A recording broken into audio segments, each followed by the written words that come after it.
Buenos días. Pertenezco a la Universidad Politécnica Andrés Eloy Blanco, específicamente en el PNF Higiene y Seguridad Laboral, en la sección 2121. Curso una materia llamada Instrumentación Industrial, dictada por la profesora Elisa Colmenares. En esta oportunidad me toca hablar sobre la unidad número 3, que se trata de la medición de caudal. Bueno, es importante saber que el caudal es determinado en los medidores volumétricos en un volumen de fluido. También hay que señalar que la medida de caudal en las industrias se efectúa principalmente con elementos que dan lugar a una presión diferencial al paso de un fluido. ¿Qué es un fluido? Bueno, el fluido en este caso lo estudiaremos en tuberías cerradas, por lo que se define como una cantidad de fluido que pasa por una sección transversal de la tubería o de una tubería por una unidad de tiempo. Tenemos lo que para la medición del caudal tenemos lo que es medición del fluido y la medición del caudal en un proceso industrial. Este, Debemos saber por qué se hace necesario medir esto. Aquí tenemos o se señalan dos razones principales. La primera razón es que para determinar las proporciones de masa o volumen pertenecientes a un fluido introducida en un proceso industrial. La segunda es para determinar la cantidad de fluido consumido en un proceso industrial, esto con la finalidad de saber el costo que genera dicha medición. Entre los dispositivos para medir el caudal y la velocidad de fluido, tenemos que saber que hay diferentes métodos para estas mediciones. Entre ellas tenemos lo que es según el tipo de fluido, según la presión diferencial, la presión deseada, el control requerido y lo que son la cantidad de fluidos. Se pueden medir lo que son los fluidos volumétricos o los fluidos másicos. Es por ello que entre los transductores más importantes de esta medición tenemos el medidor volumétrico y el medidor másico. El medidor volumétrico, ¿verdad? Es quien determina el caudal en el volumen de un fluido, bien sea directamente, que es por un desplazamiento, o indirectamente. Indirectamente se refiere a lo que es la presión diferencial, el área variable, la velocidad, la fuerza, la tensión inducida o un torbellino. En este caso, hablaremos de lo que es la presión diferencial. Esta presión diferencial está conformada por 5 elementos. Tenemos la placa de orificio, la tobera, el tubo de Venturi, el tubo Pitop, el tubo Agnubar, que son elementos conectados a un tubo o a un elemento de fuelle o un diafragma, que generan un tipo de transmisor en equilibrio de fuerza de un silicio difundido. Por otra parte tenemos lo que es el medidor másico. El medidor másico expresa la variación de la masa en un tiempo a través de un área específica, en este caso un área transversal debido a que estamos estudiando lo que es un caudal.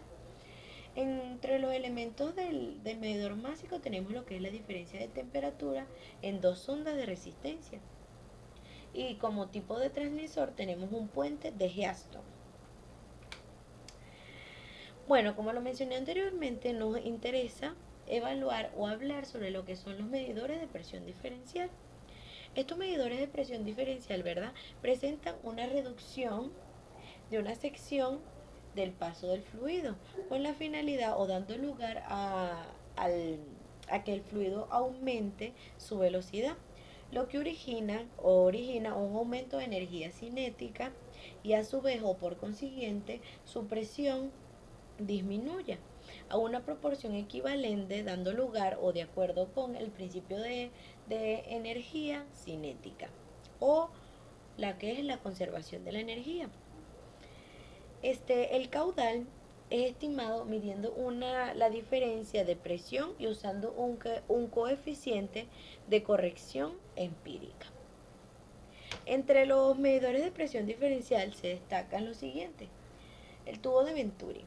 Como lo pueden ver aquí o lo pueden observar aquí en la imagen, el tubo de Venturi es un tipo está conformado o es un tipo de boquilla especial seguido de un cono que se ensancha gradualmente. Este accesorio evita en gran parte que la pérdida de energía cinética debido al rozamiento. Este tubo por principio es un medidor de área constante y de caída de presión variable. Por otra parte tenemos lo que es un medidor de orificio. El medidor de orificio es un elemento más simple porque consiste en un agujero cortado en el centro de una placa intercalada en la tubería y se clasifica como medidor en el área constante o también se puede clasificar como caída de presión variable. Aquí tenemos los tipos de medidor de orificio. Puede ser concéntrica, excéntrica o segmentada.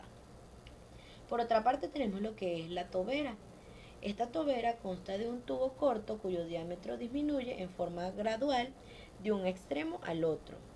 También, ¿verdad? Esta tobera posee dos tomas de presión, una ubicada en el lado anterior y otra ubicada en el lado posterior de la tobera, en las que se puede conectar un manómetro de presión diferencial. Tenemos el tubo de Picot. Este tubo es uno de los medidores más exactos para medir lo que es la velocidad de un fluido dentro de una tubería. Este equipo consta con un tubo cuya abertura está dirigida agua arriba, ¿verdad? Aquí como lo podemos ver acá. De modo a que el fluido penetre dentro de esta área y suba hasta que la presión aumente lo suficiente dentro del mismo y así equilibre el impacto producido por la velocidad. Aquí tenemos lo que es el tubo anular. Este tubo es una variable de lo que mencionábamos anteriormente, que es el tubo de Picot, que dispone de varias tomas a lo largo de una sección transversal, con lo que se mide la presión total en varios puntos, obteniendo la medida de estos valores y evitando el error que produce el tubo de Picot. O sea, esto es un accesorio del tubo de Picot para evitar el error que produce lo que es el tubo de Picot. Bueno, ya nombrado estos medidores de presión diferencial, aquí tenemos aquí tenemos lo que son las ventajas y desventajas que estos medidores nos ofrecen. Entre las desventajas tenemos lo que es la amplitud del campo de medición, es menor que para la mayoría de los otros tipos de medidores. También tenemos que se pueden producir pérdidas de cargas significativas. Entre otras cosas tenemos que la señal de salida no es una línea con el caudal, no es una línea directa que tenga el caudal. También debemos saber que deben respetarse unos tramos respecto en las tuberías de aguas arriba y aguas abajo del medidor, que según el trazo de las tuberías y los accesorios existentes pueden ser grandes o pueden ser muy grandes. Entre otras desventajas tenemos lo que es que la presión suele ser menor a las que los medidores más modernos, o sea, la presión que estas mediciones nos den son menores exactas a lo que tienen los medidores modernos. Entre las ventajas de utilizar este tipo de mediciones por presión diferencial, tenemos lo que es la sencillez de la construcción de estos medidores, el funcionamiento es de fácil compresión, no son caros, bueno, eso es una ventaja muy útil para las industrias y también pueden utilizarse para la mayoría de fluidos. Bueno, eso fue todo. Gracias por prestarme atención, espero que les sirva de mucho. Y cualquier cosa, cualquier duda que tengan, consúltela en Google. Hasta luego.